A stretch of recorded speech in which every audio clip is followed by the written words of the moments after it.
There's no feeling more intense than starting over. If you deleted your homework the day before it was due, as I have, or if you left your wallet at home and you have to go back after spending an hour in the commute.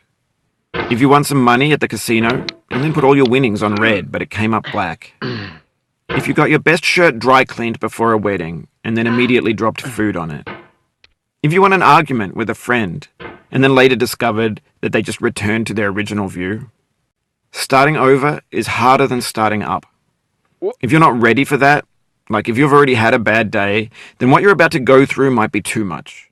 Feel free to go away and come back. I'll be here.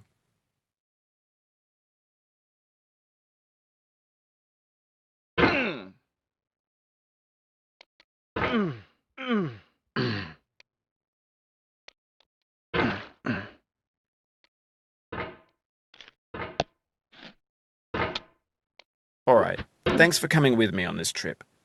I'll understand if you have to take a break at any point. Just find a safe place to stop and quit the game. And don't worry, I'll save your progress, always. Even your mistakes.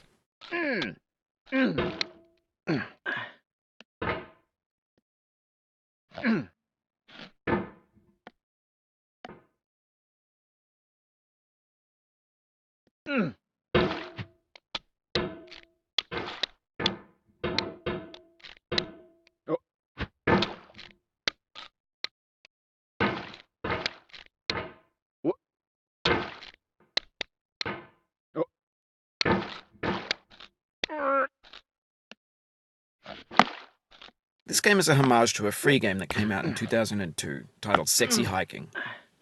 The author of that game was Jazuo, a mysterious Czech designer who was known at the time as the father of B games. And B games are rough assemblages of found objects. Designers slap them together very quickly and freely, and they're often too rough and unfriendly to gain much of a following. They're built more for the joy of building them than as polished products. In a certain way, Sexy Hiking is the perfect embodiment of a B game. It's built almost entirely out of found and recycled parts, and it's one of the most unusual and unfriendly games of its time. In it, your task is simply to drag yourself up a mountain with a hammer. And that act of climbing, in the digital world or in real life, has certain essential properties that give the game its flavor. No amount of forward progress is guaranteed. Some cliffs are too sheer or too slippery. And the player is constantly, unremittingly in danger of falling and losing everything. Anyway, when you start Sexy Hiking, you're standing next to this dead tree that blocks the way to the entire rest of the game. It might take you an hour to get over that tree, and a lot of people never got past it. You prod and you poke at it, exploring the limits of your reach and your strength, trying to find a way up and over. And there's a sense of truth in that lack of compromise.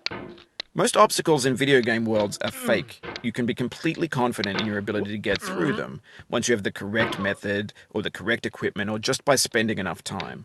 In that sense, every pixelated obstacle in Sexy Hiking is real. The obstacles in Sexy Hiking are unyielding, and that makes the game uniquely frustrating. But I'm not sure Jazuo intended to make a frustrating game.